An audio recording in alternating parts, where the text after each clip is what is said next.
Bonjour et bienvenue au briefing obligatoire pour le quatrième Tempo Sport Linterland. Moi, je m'appelle Randy, mais le mot il vient de Sylvain Bruin, notre président. Vous trouvez ces vidéos sur notre site web, mais aussi comme PDF si vous voulez relire quelque chose. Pour les gens qui sont avec nous pour la première fois cette année, on a tout au début ici les nouvelles choses comparées à l'année dernière. La chose la plus importante peut-être, c'est une différentes manières d'enchaîner les catégories, ou 12, ou 14 et ou 16.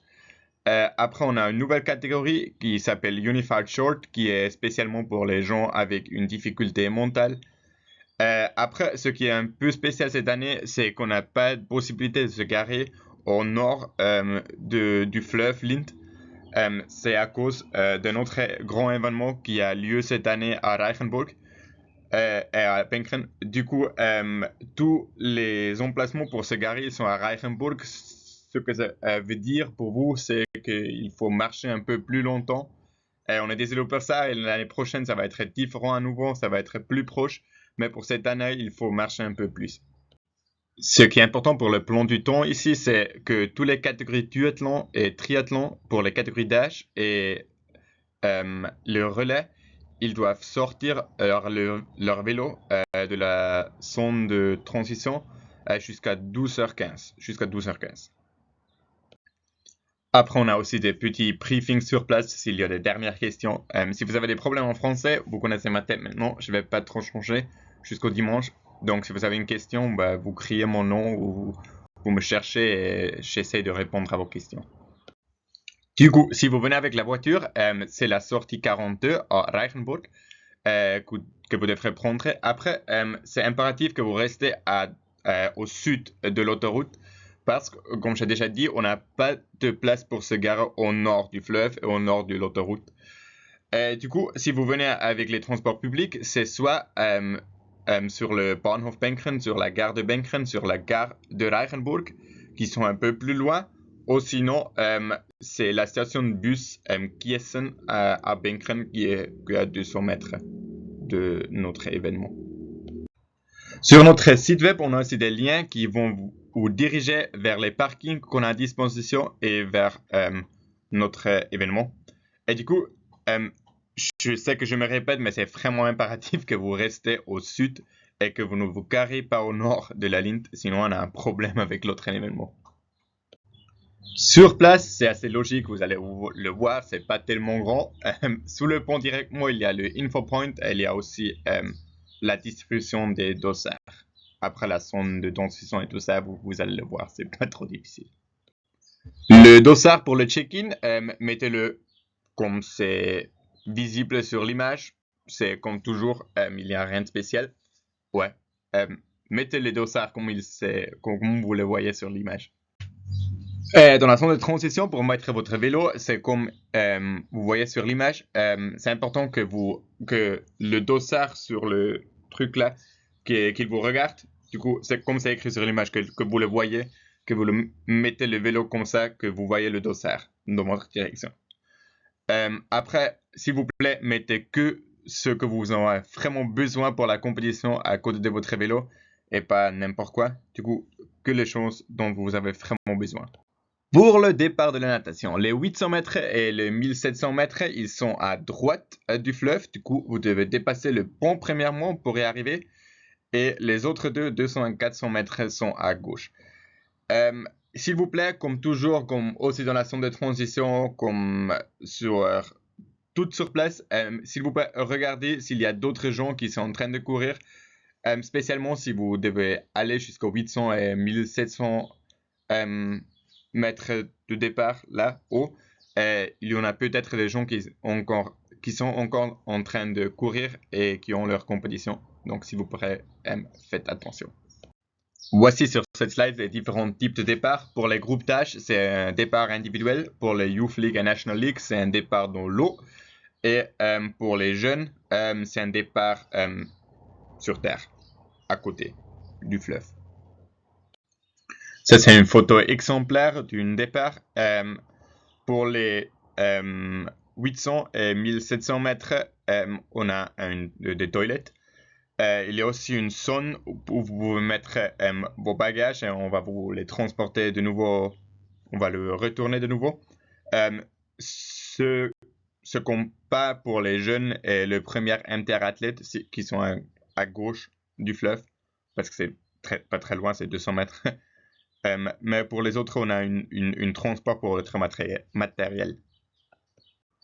Pour les catégories d'âge, le départ, c'est un départ individuel, comme je l'ai dit. Pour les catégories non-draft, c'est chaque 15 secondes. Après, pour les relais, on a premièrement les soupes qui vont départer. Et après, on a les swim qui vont y aller. Pour les Youth League et National League, c'est pareil qu'au lac. Il y a les deux soupes et la pointe des deux soupes, ça figure comme ligne de départ. Et dès que vous entendez le signal, ça veut dire que vous pouvez y aller. Oui. Mais vous ne pouvez pas dépasser la ligne entre les deux soupes avant que vous entendiez le signal. Cette slide, c'est pour les MTR. Ce qui est un peu spécial ici, c'est que le premier athlète, il va directement au buoy 3. Et après, tous les autres athlètes, ils vont tourner à la deuxième, ils vont traverser la ligne, ils vont tourner à la deuxième, aller sur la troisième et vas-y. Ou sinon, vous prenez la chicken line et vous sortez un peu plus en bas. Pour les jeunes, ou 12, ou 14, ou 16, c'est à gauche du fleuve. Comme j'ai déjà dit, c'est départ pas de l'eau, mais afuera. Et il n'y a pas de transport pour votre swim bag. En général, pour la natation, tous les athlètes Youth League, National League et les groupes tâches qui sont 0.7 km et les 800 mètres, ils doivent traverser ce matelas de timing. Après, comme j'ai déjà dit, il y a des toi-toi. Il y a une zone de protection de la nature au-dessus du départ 1.7 km. Vous ne pouvez pas entrer là, sinon c'est une disqualification. Après, il faut nager au milieu du fleuve parce qu'il n'y a pas de pierre et parce que c'est plus rapide. On a aussi des gens qui vont vous prendre du fleuve si vous avez des problèmes. J'ai oublié le mot. Des rescue people. On a aussi un lien ici qui peut vous aider à calculer votre temps que vous allez avoir pour la natation. Sortir de l'eau, c'est comme dans cette vidéo, vous le voyez, il y a 2 secondes, c'est pour les roues, là-bas, c'est exactement la même chose, si vous en avez besoin, il y a aussi une autre sortie un peu plus en bas, mais en général,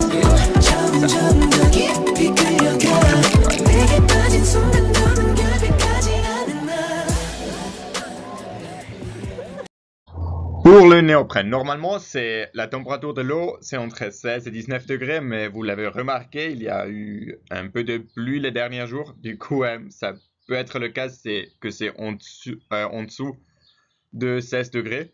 Si c'est le cas, si c'est pas plus que 16 degrés, ça veut dire que le néoprène, il est obligatoire pour tout le monde.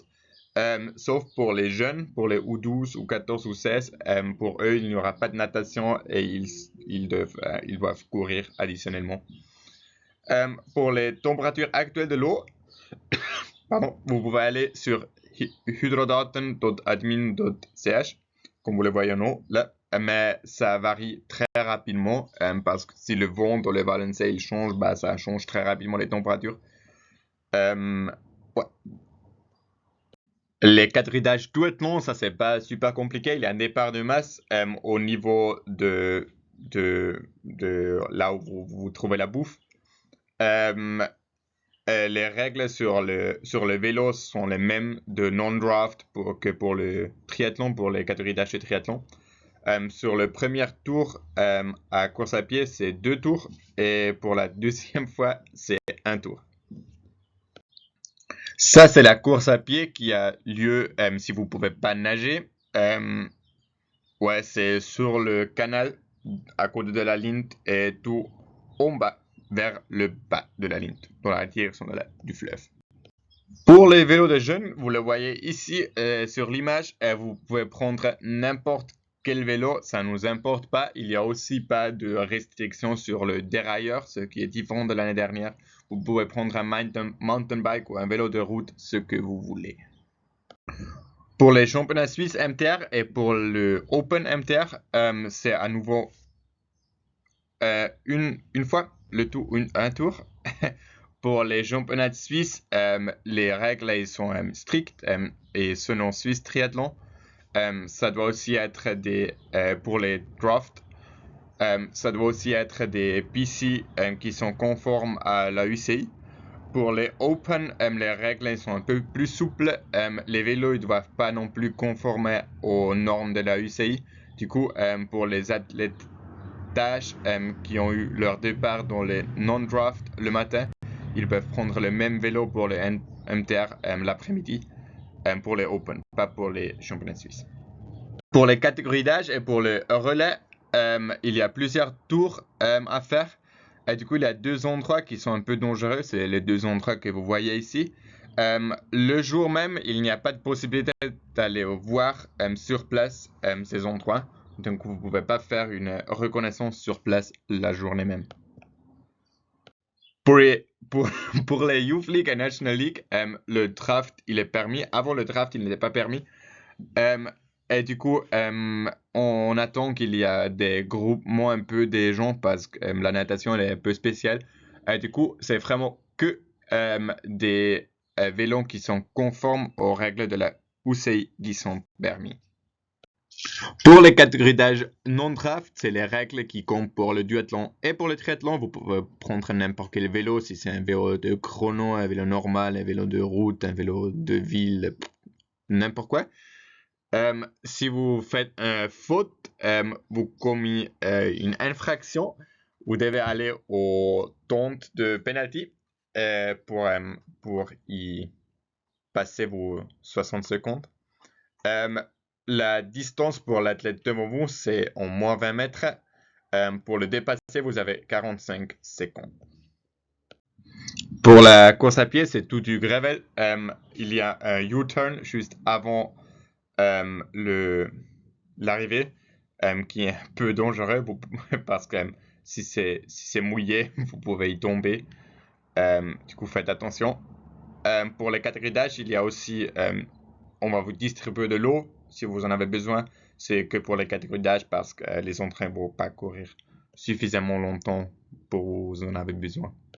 Alors, d'autres règles qui sont importantes. Comme j'ai déjà dit, il y a une sonde de protection de la nature au-dessous du départ de 1,7 km. Si vous y entrez, c'est une disqualification. Aussi pour le littering avant, pendant et après la compétition, c'est une disqualification. On vous demande de respecter le fair play. Si vous abandonnez la compétition, vous devez le dire à quelqu'un de nous ou quelqu'un avec une responsabilité. Il y a aussi la ligne pour monter et démonter le vélo dans la zone de transition que vous devez respecter.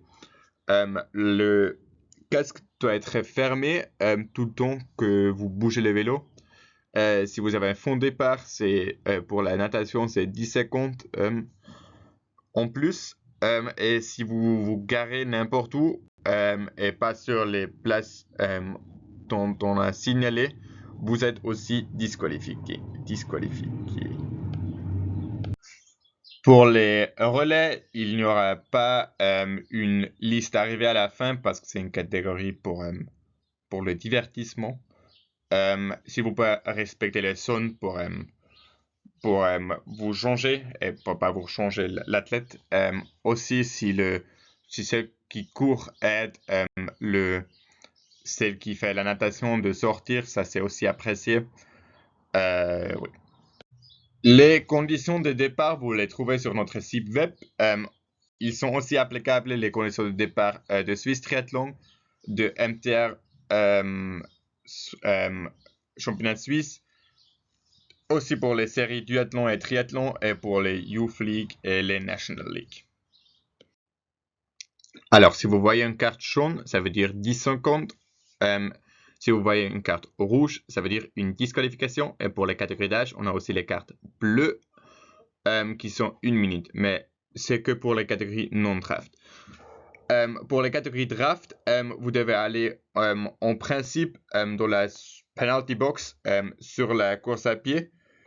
Pour des petits trucs, vous devez aller vous devez le faire directement après que vous l'entendez avec le TO sur place. Pour les catégories non-draft, vous devez aller dans la penalty box la plus proche, qui est 600 mètres avant la zone de transition.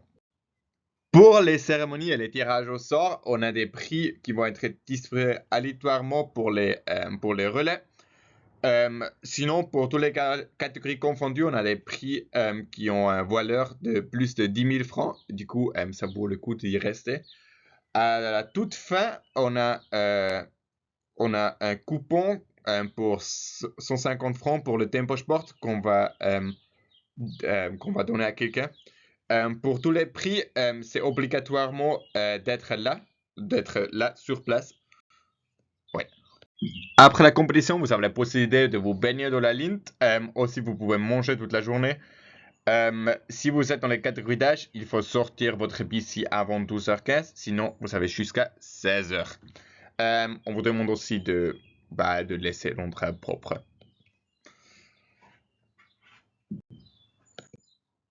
Si vous avez encore des questions, on a Meeting Teams dont vous pouvez nous poser vos questions. C'est ce vendredi à 20h. On a aussi sur notre site web les questions les plus fréquemment demandées. Et si vous avez encore d'autres questions, vous pouvez nous envoyer un mail. Le lien pour ce petit briefing additionnel avec tes questions, c'est pas obligatoire, on va vous l'envoyer par mail dans le newsletter. Merci beaucoup pour votre attention et nous nous rejoignons de vous voir pour le 4e Tempo Sport Lintathlon à Penkeren.